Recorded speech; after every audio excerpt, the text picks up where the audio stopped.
Nous sommes le premier jour ouvrable de la semaine et comme à chaque fois, mais une fois sur deux, tu écoutes la demi-heure sur Radio Campus Paris.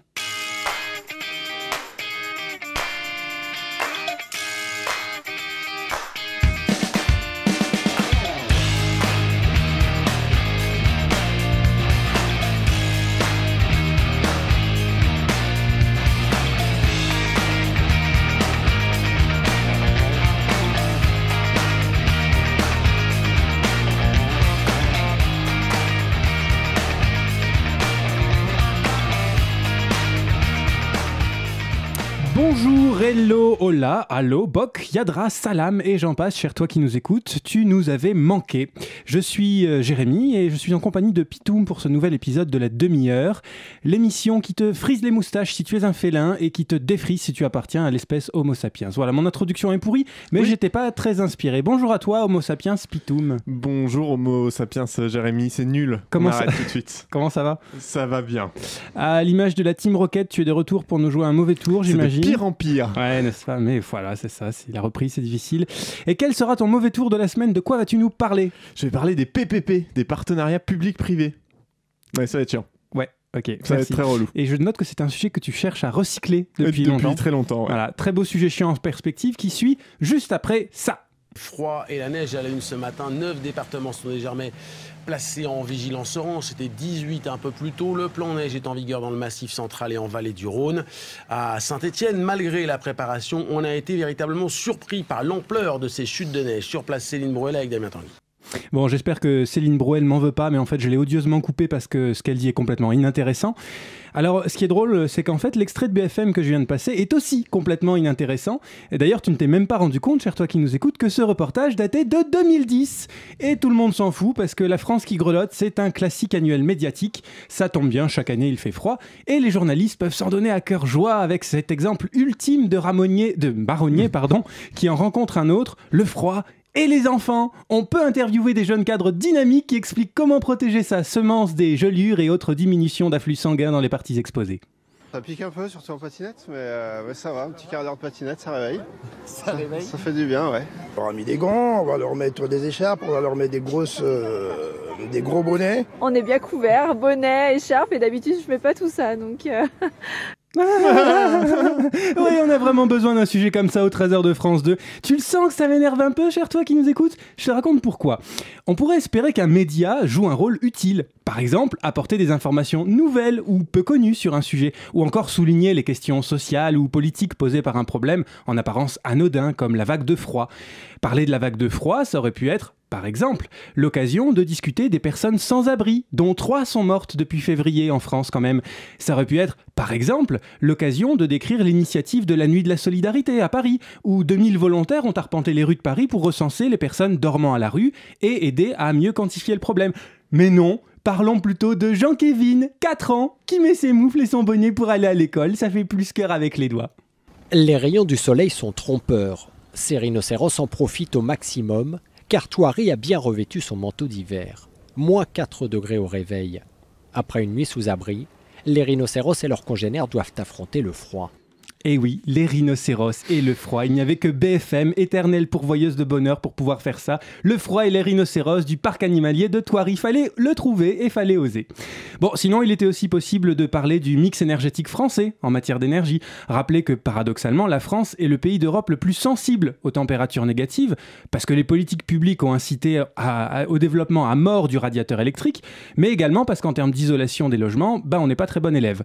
Donc, plus la température baisse en France, plus on tire sur le réseau, au point où RTE, qui gère le réseau d'électricité, estime que à chaque degré en moins, on ajoute au niveau français l'équivalent de la consommation de Paris intramuros. C'est compliqué, mais c'est compliqué. Vous croyez pas qu'on a autre chose à foutre ? Et c'est pas fini. Ça implique quoi ? Notamment qu'on importe de l'électricité de nos voisins. C'est con, parce que généralement, grâce à notre flotte de 58 réacteurs made in France, on est surcapacitaire. Mais pas quand on en a besoin. Ça implique aussi que, comme le parc nucléaire n'est pas très disponible en ce moment, entre les opérations de maintenance, le plan de grand carénage, etc., ce sont d'autres énergies qui prennent la relève, le gaz notamment. Mais c'est une énergie fossile, donc ça émet du CO2. ou l'éolien. Et c'est l'occasion de souligner le fait que la France a du retard dans la transition énergétique, puisque un rapport du Conseil économique et social insiste tout récemment sur le fait que, je cite, « le pilotage national de la transition énergétique est peu lisible et peu efficace ». Du coup, la vague de froid, ça aurait pu être l'occasion de discuter de cette belle solution dont personne ne parle jamais, ne pas mettre le chauffage à 23 et mettre un pull. Ça s'appelle la sobriété énergétique. Donc pardon, mais entre les moufles et le bonnet de Jean-Kévin, on pouvait peut-être glisser un mot ou deux sur la précarité énergétique, l'alimentation électrique en France ou la sobriété et arrêter de prendre les gens pour des cons. Autre sujet qui m'amuse beaucoup cette semaine, la réforme de la Seine-Feu. À partir de 2020, les TGV affronteront la concurrence étrangère jusque sur les lignes françaises. Pour faire face à cette échéance, le gouvernement veut transformer la SNCF. Il doit annoncer ce lundi son plan pour la réformer de fond en comble, à commencer par le statut des cheminots. Des petites lignes pourraient être supprimées. Le statut juridique de l'entreprise SNCF pourrait évoluer. Autant de chiffons rouges pour les syndicats. Un préavis de grève est d'ores et déjà déposé pour le 22 mars.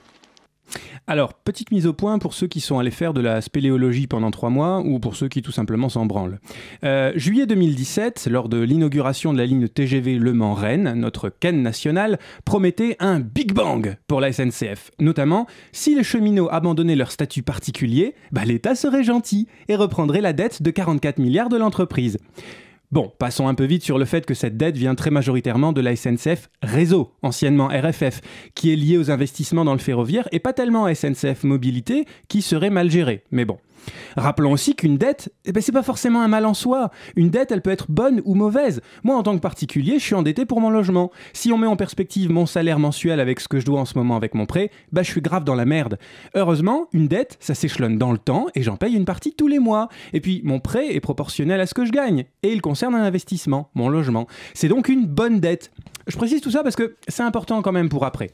Début février, donc, l'ancien PDG d'Air France, Jean-Cyril Spinetta, déposait son rapport éponyme. Alors oui, Spinetta, pour la petite histoire, c'était aussi le mec qui était dans le conseil de surveillance d'Areva. Areva, vous savez, ce groupe industriel florissant qui a fait faillite. Merdé, ouais. C'est juste pour dire que c'est bien rassurant. Bon, et qu'est-ce qu'on trouve dans son rapport ? La fin du service public, l'ouverture à la concurrence, la transformation de la SNCF en société anonyme, la fin du statut des cheminots, l'éclatement de gestion du réseau, la filialisation avant privatisation du fret, etc. Bref, que des solutions jeunes, nouvelles, dynamiques. Ah non, pardon, c'est l'inverse. Une ressucée des idées qui tournent au MEDEF et à l'Institut Montaigne depuis plus de 30 ans. L'excuse ? La forme de la SNCF ne serait pas compatible avec les exigences européennes. Oui, parce que le service public, comme tout le monde le sait, c'est uniquement de la distorsion de la concurrence. Le privé, c'est mieux, c'est beau, ça fait briller le soleil nucléaire d'EDF et mieux sonner les téléphones portables d'Orange. Tout suicide mis à part, évidemment. Évidemment. À bas les épiques et vive les sociétés anonymes. Bref, pardon, non, je m'emballe. Cette idée que le privé c'est mieux, c'est marrant quand même. D'ailleurs, allons voir comment ça se passe chez nos voisins d'outre-Manche, eux qui ont privatisé le rail il y a presque 40 ans. The misery of Southern Rail is the latest chapter in a long narrative of failure. Industrial action, cancelled and overcrowded trains, and growing political support for renationalisation. Qu'est-ce qu'il dit Long History of Failure, un truc comme ça. Quelque chose comme ça. Voilà, c'est ça. Et donc, vous avez entendu dans ce petit extrait de la BBC, le journaliste parle d'une potentielle renationalisation du rail britannique. Il se porte tellement bien pourtant, avec ses prix qui varient tous les jours, ses infrastructures à l'abandon, ses retards, ses usagers mécontents. Voilà ce qui nous attend. Mais je souhaite attirer ton attention sur un point, cher toi qui nous écoutes. Comment se fait l'offensive en France ? Par la méthode de l'enculage. Oh oui ! Méthode qu'on a déjà pu identifier dans cette émission à propos de la politique migratoire du gouvernement actuel. Alors, enculage, oui, parce que comment expliquer autrement le double discours entre la ministre du Transport, Elisabeth Borne, mais d'abord, la SNCF, évidemment, les syndicats, ce matin, vous tendent en quelque sorte la main. Pas d'appel à la grève pour l'instant, ils sont d'accord pour discuter avec vous. Mais si au 15 mars, vous maintenez votre projet de réforme par ordonnance, là, il y aura une grève dure. Qu'est-ce que vous leur répondez ce matin ? Écoutez, moi je leur réponds que depuis le début, depuis lundi, là j'ai annoncé qu'on allait ouvrir 2 mois de concertation. Cette concertation, elle va démarrer dès demain avec chacune des organisations syndicales. Donc la concertation démarre. Voilà, donc la concertation concertée, avec les concertants d'un côté, et de l'autre côté, le discours de Philou, notre Premier ministre blagueur. Face à l'urgence, le gouvernement est déterminé à en faire voter les principes clés avant l'été. Nous voulons aller vite, sans escamoter pour autant la concertation ou le débat parlementaire qui sont nécessaires et légitimes.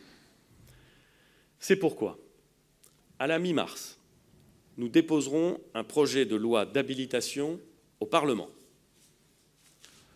Le recours aux ordonnances permettra de mener une large concertation. Réfléchis à la logique de cette phrase. Le recours aux ordonnances permettra une large concertation. Je traduis. On a déjà décidé ce qu'on va faire, on vous emmerde, mais on disait qu'on fait de la démocratie quand même, hein, d'accord ? Alors, au-delà de la méthode, j'attire également ton attention sur les mots utilisés dans les médias et par le gouvernement. Ces mots réflexes, tu vois. La dette, forcément, énorme, faut la régler. Qui est pour la dette, hein ? Toi, qui nous écoutes ? Mais tu veux payer avec ton sang ? Léguer la dette à tes enfants ? Immonde gauchiste, va. Autre mot, les syndicats, horribles monstres rouges réactionnaires avec des couteaux entre les dents et qui protègent leurs avantages, leurs acquis sociaux. Quoi ? Acquis sociaux ? Mais c'est dégueulasse ! T'en as toi des acquis sociaux ? Bah non, tu trimes pour payer tes impôts et cela coule douce. Tu vois tous ces mots qui sont utilisés comme ça pour mobiliser l'opinion publique, cher toi qui nous écoute. Méfie-t'en. Pose-toi les questions derrière, par exemple sur la dette. Pourquoi ce sont les cheminots qui devraient payer pour les investissements passés de l'entreprise ? Pourquoi devraient-ils renoncer à leur statut sous prétexte de concurrence ? Pourquoi aller au moins plutôt qu'au plus ? Les acquis sociaux, renseigne-toi, prends le temps. Non, la prime charbon, ça n'existe plus depuis les années 70. La prime pour l'absence de prime, ça n'a jamais existé. Oui, les cheminots sont en moyenne un chouïa plus payés que la moyenne des Français, mais ils bossent à Noël et à Nouvel An. Donc dans ce débat qui arrive en ce moment, pose-toi un instant, pète un coup et soutiens les cheminots. Ton train sera peut-être annulé à cause d'une grève, mais c'est aussi une certaine idée du service public que tu défends avant qu'il ne soit dépecé par les rapaces, qui n'en veulent que pour ton bien, évidemment. Et ton fric. Enfin, surtout ton fric.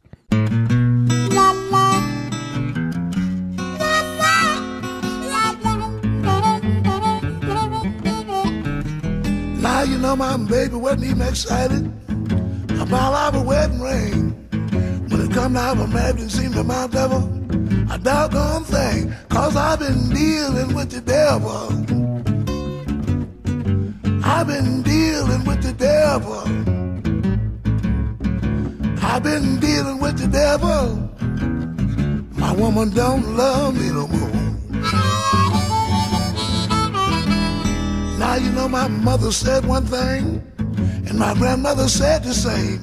Gonna keep on fooling around, James, and these women gonna even change your name, 'cause I've been dealing with the devil. I've been dealing with the devil. I've been dealing with the devil. My woman don't love me no more. I wonder what kind of woman is this?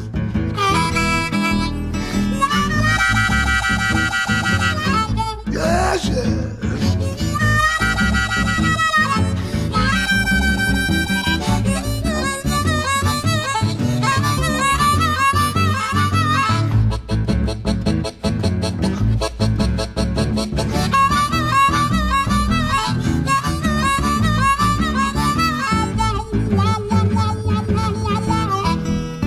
Now you know I've got the meanest woman, man, that you most ever seen. She sleep with ice pick in her hand and fights all in a dream. I soon to be sleeping with the devil. I soon to be sleeping with the devil. I soon to be sleeping with the devil. My woman don't love me no more.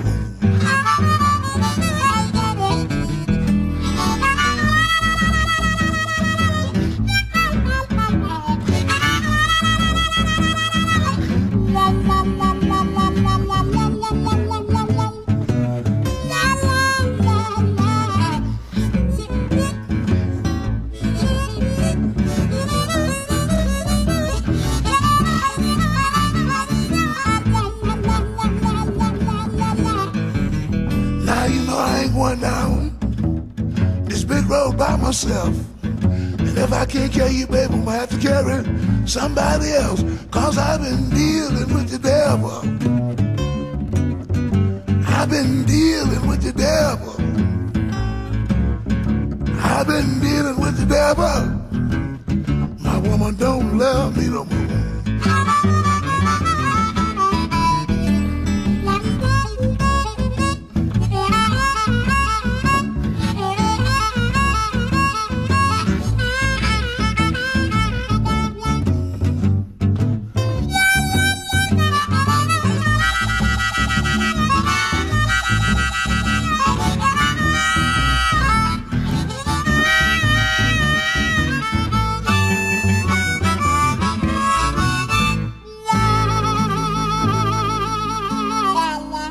C'était vachement bien et c'était Dealing with the Devil de James Cotton. Et tout de suite, on enchaîne avec les PPP.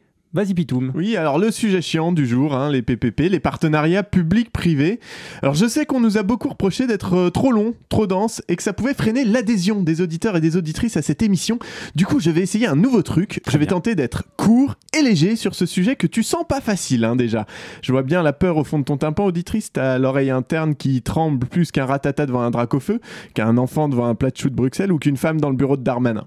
Donc, les partenariats publics-privés, c'est la délégation par l'État ou les collectivités de la construction, la mise en service, l'exploitation et l'entretien des structures publiques à des entreprises privées. Et c'est de la merde. Voilà, c'était la demi-heure. Merci d'être toujours avec nous. On se retrouve dans 2 semaines.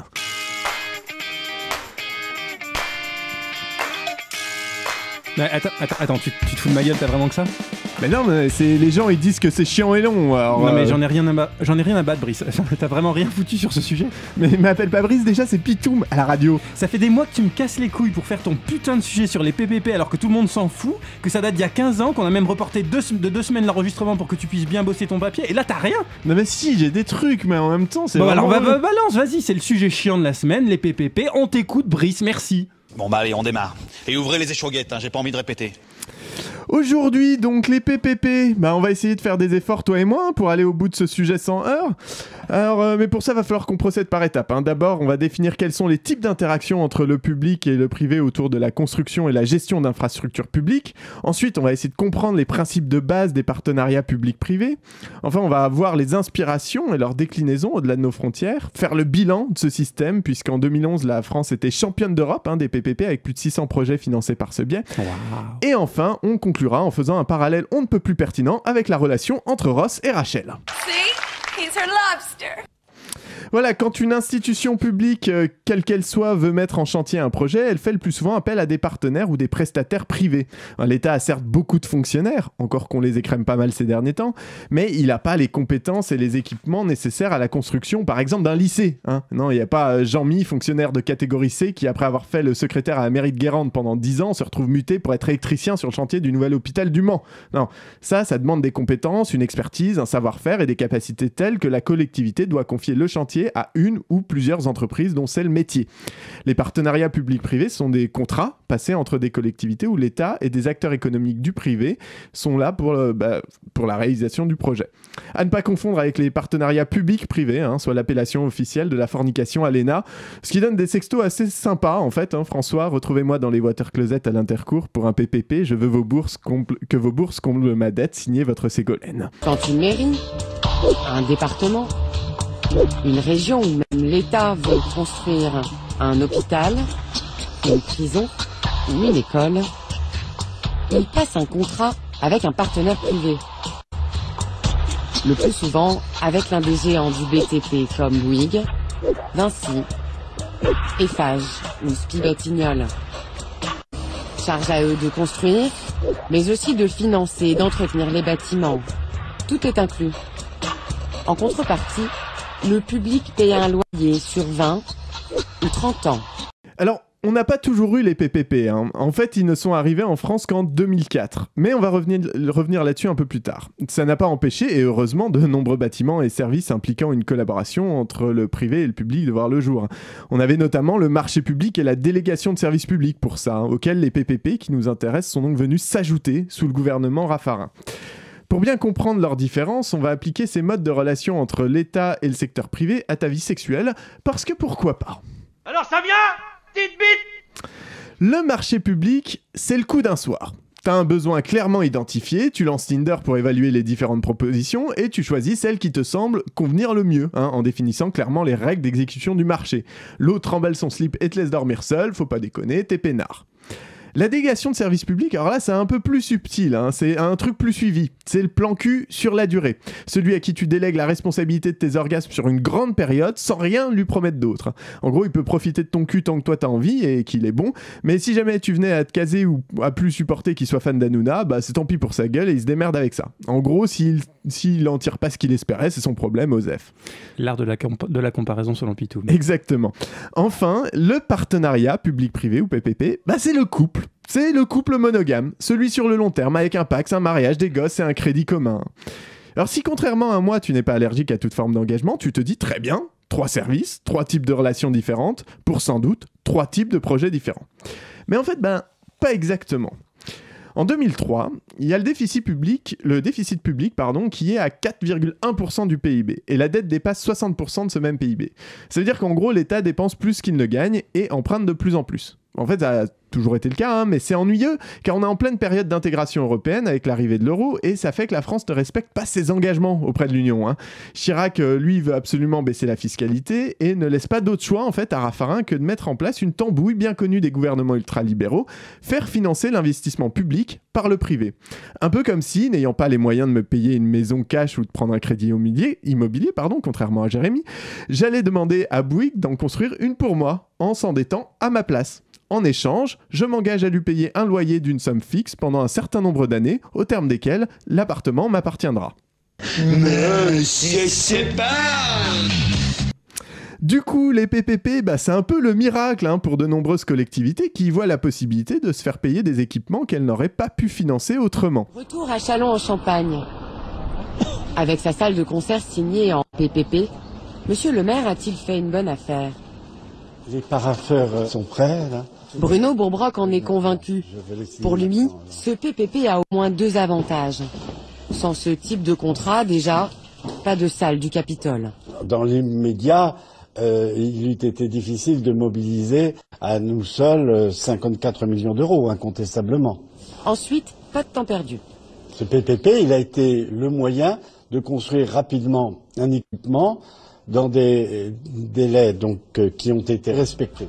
Et effectivement, dans un système où l'on cherche en permanence à réduire la dépense publique, le PPP c'est un formidable outil. D'abord parce qu'il permet de mettre en place des projets qu'il serait a priori impossible de financer, mais ensuite parce que dans sa version initiale, il ne considère pas l'engagement de loyer sur 30 ans comme une dette. Le loyer annuel tombe dans les dépenses, certes, mais le reste à payer n'existe pas dans les comptes de la collectivité. C'est un endettement invisible.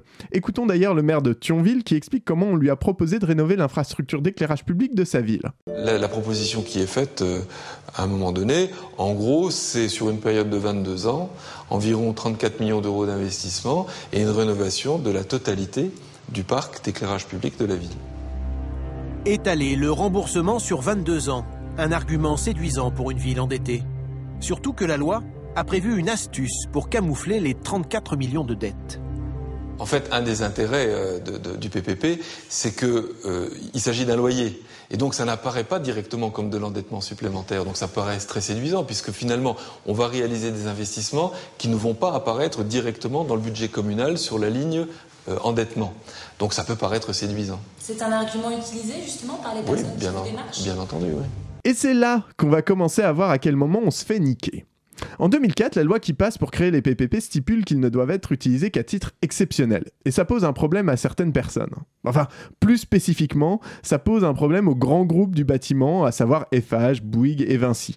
Parce que, ne nous l'aurons pas, ce sont les principaux bénéficiaires de ces PPP. Les bénisses du coin de la rue, il y a quand même peu de chances qu'il ait les moyens pour s'engager sur la construction d'une salle de concert philharmonique.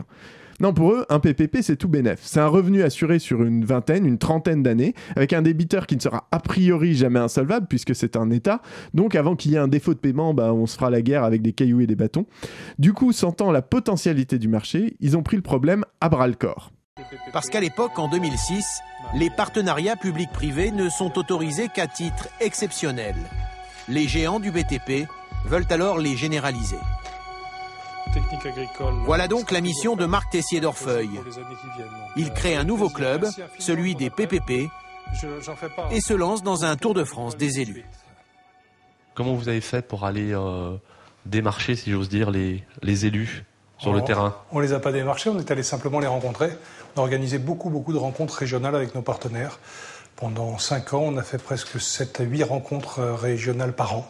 Donc on allait dans les villes, on co-invitait avec nos partenaires et on rencontrait des maires, des parlementaires, des directeurs généraux de services qui venaient s'informer. Restait à trouver un ténor politique pour porter et faire voter cette loi. Ce sera Hervé Novelli, député UMP d'Indre-et-Loire.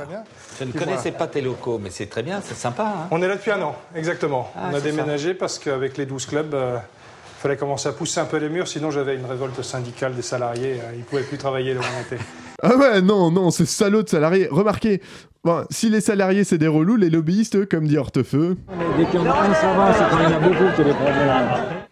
Et du coup, leur tour de force a marché exactement comme ils voulaient, puisqu'en 2008, la loi sera votée dans un hémicycle quasiment vide. On libère alors le potentiel des PPP et de la France, qui, alors qu'elle avait fait une entrée timide dans les mécaniques libérales du financement privé de l'investissement public, rattrape son retard pour devenir la championne d'Europe avec plus de 600 PPP en 2011. Ouais, le miracle a eu lieu. Vinci, Bouygues, Eiffage et leurs lobbyistes se frottent les mains. Alléluia. Sauf que déjà, à l'époque, ça sent un peu la merde. Au cours des débats, Jean-Jacques Urvoas mesure alors l'efficacité des groupes de pression. Ils ont réussi à vendre les PPP en occultant les échecs.